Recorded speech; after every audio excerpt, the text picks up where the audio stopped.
여러분 안녕하십니까, 진성호입니다.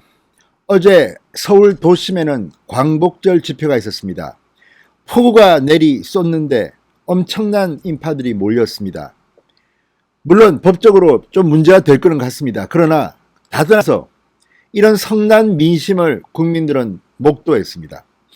자, 어제 반기문 전 유엔 사무총장이 문재인 대통령에게 직격탄을 날렸습니다. 성난 국민들의 분노를 본 안철수 국민의당 대표도 드디어 오늘 입을 열었습니다. 자, 8.15 광화문 집회의 성난 분노, 이것을 이제 사회 인사들이 하나씩 둘씩 동참하는 겁니다. 방법은 다르지만 문재인 정권의 파탄에 대해서 경종을 울린다는 점에서 크게 차이가 없습니다. 안철수 대표, 과거의 별명이 뭔지 기억하시죠? 간철수였습니다. 간을 너무 많이 본다. 이리 기웃 저리 기웃, 눈치 본다 그랬는데 이번에는 좀 달랐습니다. 안철수 대표, 이 대구에 코로나 봉사를 다녀온 뒤 사람이 좀 변했습니다. 독해졌습니다. 인상부터가 확실히 변한 것 같습니다. 오늘 발표한 안철수의 문재인 비판, 상당히 직설적이고 아팠습니다. 자, 안철수 대표, 문재인에게 뭐라고 했을까요? 진성호의 융단 폭격 시작합니다. 문재인 대통령을 융단 폭격합니다. 방송에 앞서 아직 진성호 방송의 구독자가 아니신 분들은 붉은색 구독 버튼 눌러주십시오. 더 좋은 방송으로 보답하겠습니다. 자, 문재인 대통령이 전광훈 목사 등을 직접적으로 겨냥한 듯한 발언을 내놓기 시작했습니다. 물론 코로나와 관련해서 국민들은 안전이 최우선입니다. 그리고 지금 수도권이 위험한 것은 사실입니다. 이런 점은 국민들도 각별히 유념하셔야 될 것 같습니다. 그렇지만 문재인 대통령의 반응을 보면 국민들이 왜 분노했는지에 대한 원천적인 문제는 답하지 않습니다. 그냥 이 트집을 잡을 수 있는 것들, 이런 것들을 가지고 전광훈 목사를 공격하는 게 아닌가. 전광훈 목사도 이런 점에서는 빌미를 주지 말고 좀 더 겸손하게 대처하셔야 될 것 같습니다. 자, 어쨌든 문재인 대통령이 8.15 집회에 상당히 놀란 것만은 틀림없는 것 같습니다.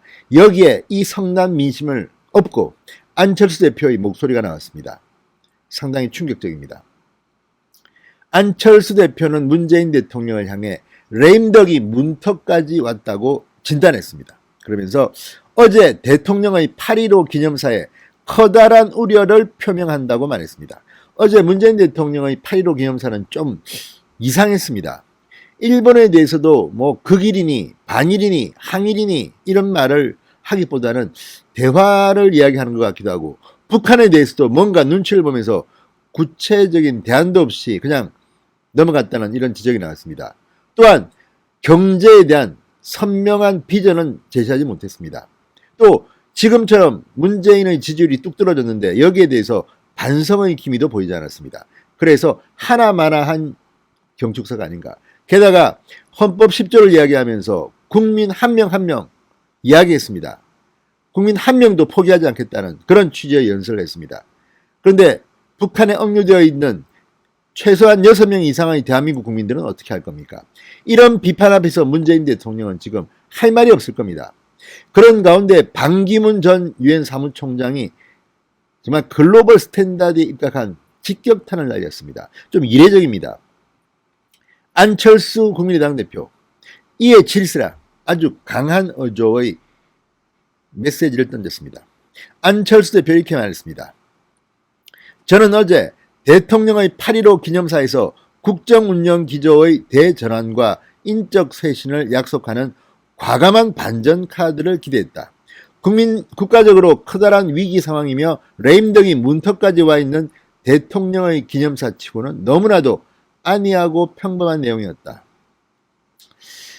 아니, 문재인 대통령이 뭐 과감한 반전 카드를 내놓겠습니까? 그렇다면 이까지 왔겠습니까? 그렇지만 어쨌든 안철수 대표는 문재인 대통령에 대해서 아주 세게 비판합니다. 너무나도 안이하고 평범한 내용이었다. 동감입니다. 자, 안 대표는 대통령 국정 운영의 동력은 정치적 자산, 정책적 자산, 도덕적 자산이라고 규정했습니다. 그리고 하나하나 문재인 대통령을 저격했습니다. 자, 정치적 자산의 경우 지지율 급락으로 거덜이 났다. 정책적 자산은 소득주도 성장, 23타수 무안타 부동산 정책으로 무능함을 증명했다. 이거 아주 좋은 표현입니다. 도덕적 자산은 조국, 송철호, 유재수, 윤미향 사태로 이미 오래전에 스스로 파산을 선언했다. 이렇게 아주 아프게 질타했습니다. 조국, 송철호, 유재수, 윤미향 이미 도덕적 자산은 오래전에 스스로 파산을 선언했다. 정책적 자산은 소득주도 성장, 소주성, 부동산 정책, 23타수 무안타, 무능함을 증명했다. 그리고 정치적 자산, 지지율 급락으로 거덜났다. 문재인이 가장 아픈 부분을 안철수는 건드리고 있습니다. 안철수 대표는 이야기합니다. 야당과 협치를 선언하고 실제 행동으로 옮겨야 한다. 지금 반전 카드는 국정쇄신뿐이다. 역대 정권들이 그렇게 하지 않아서 실패의 길로 들어섰다. 오기 정치를 벌이고 야당과 국민의 소리에 귀를 기울일 때 코앞으로 닥쳐온 레임덕이라는 정권의 위기와 국가적 위기를 이겨낼 수 있다. 이렇게 말했습니다. 자, 이 정도로 머리가 돌아갈 사람이면 지금 대한민국을 이까지 끌고 왔겠습니까? 안 대표의 말 하나하나가 다 틀리지가 않습니다. 지금 레임덕이 저는 이미 왔다고 생각하는 사람입니다. 여론조사 또 한번 보십시오. 지금 바닥을 내려오고 있는데 다음 주에 또 리얼미터와 한국갤럽 문재인 지지율 반등 뭐 이런 결과 내놓는 거 아닙니까? 어쨌든 문재인 대통령은 여론조사 대통령이라는 말이 있습니다. 정치방송 대통령이라는 말이 있습니다.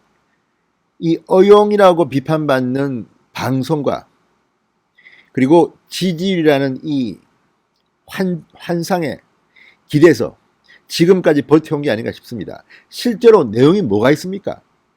은둔형 대통령이라고 최양집 교수는 말했습니다. 잘 보이지도 않습니다. 본인이 하고 싶은 말만 합니다. 하기 싫은 말은 절대 하지 않습니다.